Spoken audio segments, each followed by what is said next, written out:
Sziasztok, én Renátó vagyok, ebben a videóban pedig a Xiaomi új HyperOS névre keresztelt oprendszerét mutatom be nektek részletesebben, mert a telefontesztekben ugye csak nagy vonalakban érintem a szoftveres részt, hogy ne legyenek túl hosszúak a videók. Ebben a videóban viszont bemutatom A-tól Z-ig a HyperOS-t. Kezdjünk is!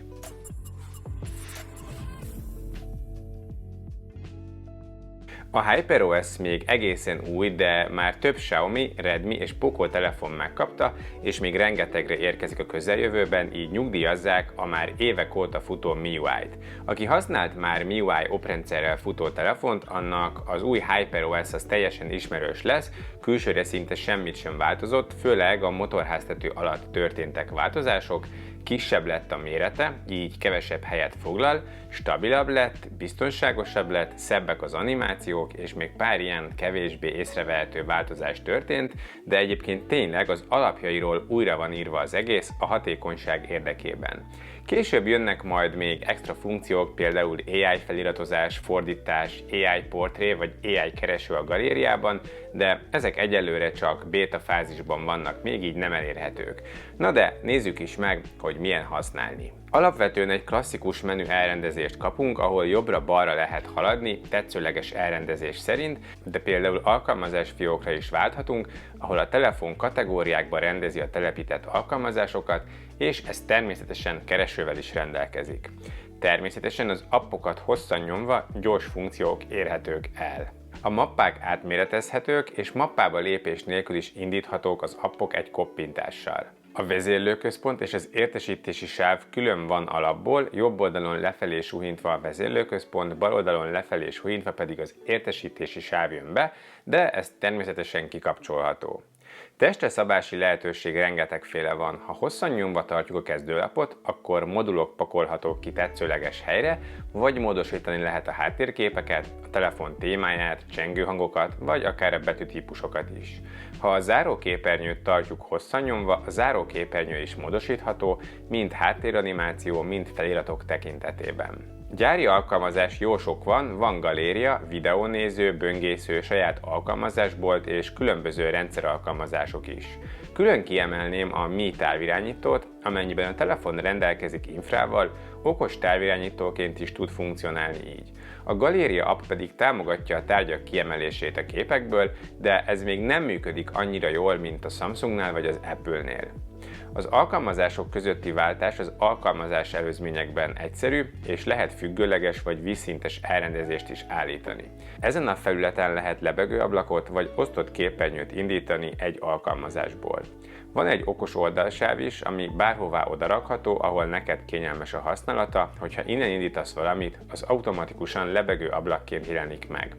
Ha filmet nézel, akkor ez az oldalsáv videós beállításokat ad, játék közben pedig innen érhetők el a játékoknál releváns beállítások. Nagyjából ezek azok, amik a használathoz kellhetnek, de megmutatom nektek a beállítások részt is. Az első az a telefonról menüpont, ahol a telefon adatait és szoftverét láthatjuk. A telefon gyári beállításokra is innen lehet visszaállítani.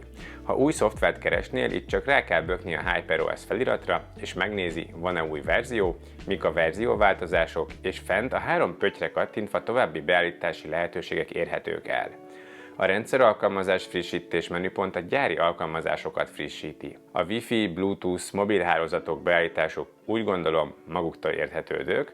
Az összekapcsolhatóság menüpont érdekesebb, hogyha több HyperOS-t futtató eszközöd van és ugyanazon fiókkal működnek, akkor ahogy az Apple-nél is, itt is lehet már kijelzőt megosztani egymás között, vagy közös vágólapra másolni, és beilleszteni egy gombnyomással a másik eszközödön. A további csatlakozási lehetőségek pedig a szokásos hotspot, VPN, NFC és külső megjelenítők beállítására szolgál. A képernyőzár is magától érthetődő, de itt vannak dolgok, amiket érdemes bekapcsolni, például a tekintetészlelés, a felemelés vagy a dupla kopp, ezek szerintem hasznos funkciók. Az értesítések menüpontban az értesítések stílusát és mikéntjét lehet beállítani. A kezdőképernyő beállításoknál lehet a már bemutatott alkalmazásfiókot bekapcsolni, vagy a gesztusokat és a rendszervezérlést is, hogy gesztusokkal vagy gombokkal lehessen vezérelni a rendszert. A kijelző és fényerő egyértelmű, itt kijelző specifikus dolgok állíthatók be, például képjavítási módok, színséma, képfrissítés vagy kijelző felbontása, hogyha VQHD pluszot is tud a telefon. Hangok és rezgések menüpontban csengő hangokat, hangerőket és haptikus visszajelzéseket lehet beállítani. A rezgések erőssége is változtatható, vannak speckó hangbeállítások is, mint például a Dolby Atmos vagy hangszínszabályozás.